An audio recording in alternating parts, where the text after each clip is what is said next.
Good morning, everyone. It's Jason down in the train room, Red Rock Northern Model Railroad HO scale layout update. It is Sunday morning, October 4th. I wanted to get this update in before football kicks off for the day. And so I realized after a couple of weeks, 2 updates I think have gone by and I've missed an update. Not a real big one, but I built a bunch of these little electrical boxes, and I'll show the other ones around the layout. I think they had a nice realistic look. These are made by I think it's BLMA or BMLA, but basically they just come as a flat sheet of metal. I can make a few folds, glue a few small lift rings on, if you can see those on the top. Those are the tiniest parts, but if you've ever seen metal model kits, such as you might see them for Star Wars kits or the Eiffel Tower, things like that. They kind of work like that, except it's a super easy project. It's just a couple of bends, and you put the side panels on. Like I said, you glue the rings on, and so put these near railroad crossings where I might have some. Typically, they'd be where you'd have railroad crossing signals. So I've got one here. It's just sitting there. It's not glued. I'll probably put some gravel underneath it, but got one there. I think got about 4 or 5 scattered around the layout. There's one there. There's a few in Granite Creek. One there. One over here that the BNSF trucks are working on. And actually, I think I had an extra one. I've just got it setting up over here next to the yard office in Red Rock. So finally got those in. Each time I pressed the stop recording button on the last 2 updates, I thought to myself, gosh, I forgot those electrical boxes again. But anyways, these are just, gosh, I don't know how long I've had these, a couple of years at least. They've been sitting in my box as a to-do project, and finally got on them a few weeks ago. So those are done. They had a nice little touch. This one probably won't stay there, but it was just extra. And so I built them. You might have noticed while we were focusing over on the service road here going into the yard office, I finally got around to canceling out half the yellow lines to make this this road painting look a little more realistic. I had too much of an interval or cadence of lines here, yellow striping, so I went back with the the pavement paint, and canceled out half of them. That looks a little bit better. Also, speaking of road paint, I got some railroad crossing artwork in. So I didn't freehand paint these. My penmanship is not this good, which is why I didn't attempt to do that. I don't have any stencils, but this is actually a kind of a decal or sticker kit that I got from a on eBay online retailer called Red Lion Train Depot. And I'll focus in kind of on the sheet. These are all different road markings that one can get. I got the railroad crossing ones, as well as some handicapped parking. But based on a tip, so there's a YouTube channel by a guy named, he goes by the name of, I think it's Slee the Sloth. He's got a nice around the room layout, I think 3 different decks, but he turned me on to these. And another nice tip he provided is that he used on his layout O-scale decals or stickers, which are these, pretty large. I wasn't sure what would look good on my layout, so these things were relatively inexpensive, just a couple of bucks. So I just went ahead and ordered both O-scale as well as HO scale, and like I said, I got a couple of handicap stickers because I knew that over here, for example, my service road going to the yard office is actually very narrow, and I'm quite sure an O scale or O gauge sticker is not going to fit or look good there, and I think I made the right choice. So I put the HO scale sticker there. You can see it's quite small, actually. It's very small, and so I can see what Slee the Sloth was getting at when he said HO is small and O gauge looks a little better. Now let's go over here in Granite Creek, over by the depot. So here's what O gauge looks like. So it fills up the entire road. This road is, I think, quite a bit wider than the service road going to the yard office. So you can see in the back here, we got to put that one in upside down. You know, another reason why I didn't freehand paint these. I'm not gonna be able to paint upside down R's that look good. So stickers just work much better, and these ones literally you just peel the backing off, stick them on, and then peel the top clear face off. So I think these look pretty good, and the O gauge, in my opinion, doesn't look too large. And then over here in Granite Creek, in the township, I've also got one there. This one I had a little bit of trouble with. I had to do some rework. So when I initially put it down and started to peel off the clear face, as I was peeling, it actually started peeling off the paint and taking the paint off my roadway. And then at that point, it was useless and wrecked. So I just peeled the whole thing off, and maybe I'll stick a static photo in here in the video before I upload it and show you what that looked like.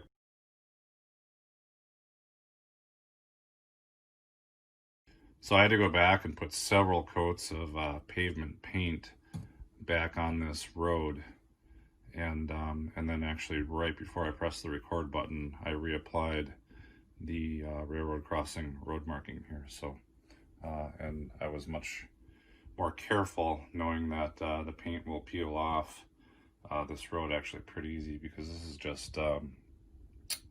just spackle here, and it's real soft underneath. It's got a nice hard shell, but you know, if you tug on it with some very tough adhesive like what these have, it will peel the paint off and reveal the white spackle underneath. So that's one of the drawbacks of working with spackle, is it's very vulnerable to damage, and paint will stick to it, but the paint will peel off if you tug at it hard enough. So no big deal, easily fixable.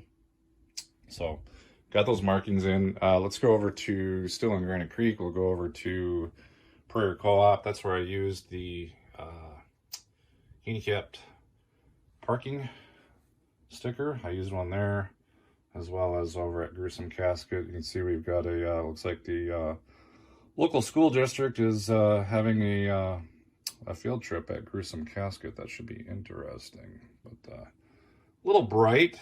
Could probably knock that down with some weathering, but I like the look, and they're super easy to apply and pretty cheap. So, and I got plenty left over, so I gotta ship some inside this roll to protect them, and real good stuff. So head on over to Red Lion Train Depot on eBay and pick you up some of these. Okay. Otherwise, beyond that, this week, I spent quite a bit of time working on actually trains, locomotives. So, club member down at my Model Railroad Club is thinning out his collection, and I, told him I'd buy some of his Burlington Northern locomotives, and so I picked up 8 locomotives this week, kind of unintentionally, but too good of a deal to pass up. So starting at the yard office, show you what I got. And these are all basically brand new. They got some dust on them, but this guy I bought a total of 19 locomotives now from this guy down at the club, and he takes just exquisite care of his locomotives. You don't see broken handrails or anything like that, and they're barely run. He literally bought these things many years ago, and just they sat in the box. He never ran them. Some cases, and he never even put the handrails on them yet. So they're all mint, like new or new condition. So here's a very unique one. I do not have a Burlington Northern SD45, or at least I didn't have one before this week. I now have one. The only other SD45 I have in my collection is Hustle Muscle, which actually runs around the state of Minnesota, usually Duluth, for excursion trains, I think. But so I got an SD45. This thing's very heavy. It's a Lifelike Proto 2000, and so I like that very much. By the way, I put decoders in all of these, so I spent a lot of time doing that. Here's an SD40-2 Athearn ready to roll. Here we got two Athearn ready to roll SW1000s. Had to do quite a bit of work on this one last night. It was all gunked up with oil or something. It didn't run well at all. It kept stalling out. So I took the whole thing apart. I soldered all the wires onto the internal board in there. I thought it was a wire connection, you know, with the little jumpers that they have on there. Even the, you know, hard wiring and soldering on all the wires to all the pads for the lights and the motor pickups, that didn't resolve the problem. So finally I took the trucks apart, pulled the wheels out of the gear shafts and cleaned everything, put it all back together, and now it runs like new. So I think it was just had too much oil and just wasn't getting good electrical conductivity. So again, two of those SW1000s. Unique handrail configuration between the two here. One's got the full handrail, and one of them's got, I think this is an earlier style, where they don't have the handrail running the full length of the locomotive. So I do have a couple. I got an SW1500 that looks like this, I believe. It's a Rock Island. So, and then we got an SW1500, as indicated by the dual. I think you can, you know, the train spotter identifier here is the two stacks coming out of the long hood. So put a decoder in that one as well. Also the top radiator fan cover came off for some reason. I had to glue that back on. And then we've got an SD70 Mac. Okay, so this is the BN Executive Scheme. I do have I think they call it the Vomit Bonnet. I think the number I want to say is 9647. So that's also an SD70 Mac. It's actually a road name for that one. It's actually lettered for BNSF, and that was the one-of-a-kind paint job. It looks like this on the side, but it's different on the front. It's got the dark green cigar band, and like I said, it's BNSF. So now I can run two of those back to back. Again, put a decoder in this one as well. This one, literally brand new. I still need to put all the detailed parts on it, handrails, and that takes about 3 hours for me on these types of locomotives. It's a Kato. And then I went down to the club yesterday, and so that's 6 there. And this gentleman, good friend of mine, he's a nice guy. He's been trying to get me to buy these Canadian Pacific SD90/43, what is it, SD90, yeah, /43 Max, okay? At this point, I'm only buying Burlington Northern. That's what I'm focusing on, and he actually had me take these home last winter for a couple of months, and he was going to sell them to me for $100 each. And again, these are brand new, don't even have the detailed parts installed. They run flawless. I gave them back to him just because I didn't want to, you know, impulse buy them, and I just said, you know, I'm focusing on BN at this point. You know, we do have Canadian Pacific running around here, but you know, I got to draw the line somewhere. I'm actually trying to thin out my collection and sell off, you know, non-Burlington Northern locomotives. So he took them back for a few months, and then I was down at the club yesterday, and I had to pay him for all these. I had to write him a check yesterday, and you know, he said, before you write that check, what if I make the check for $100 more? I'll sell you both of these locomotives $50 a piece. And I couldn't walk away from that. $50 for these Kato SD90/43 Max, just beautiful. They run perfect. Not my road, but for 50 each, I'll figure out something to do with them.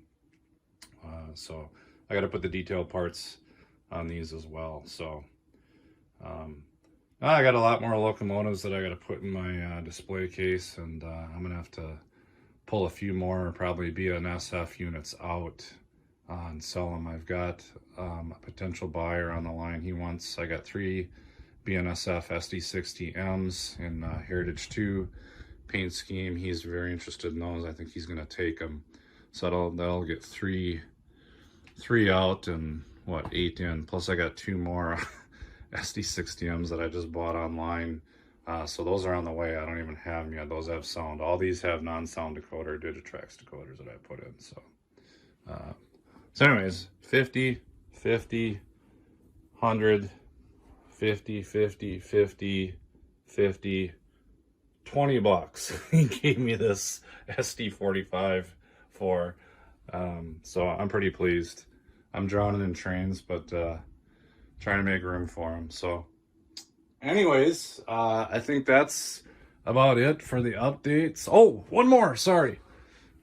Kids helped me work on this lumber shed here. We cut up some lumber and got it glued in there. So I had my kids cut up all these pieces. They worked on it at the kitchen table.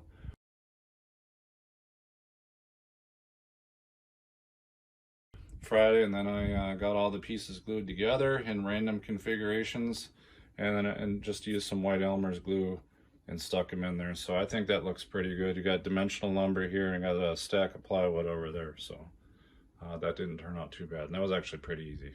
All right, that's it. Everyone enjoy your day. I'm gonna go pick up my kid at day 4 of hockey tryouts here shortly, and then we're gonna enjoy some football. So everyone have a blessed week, and thank you and take care. Thanks for watching.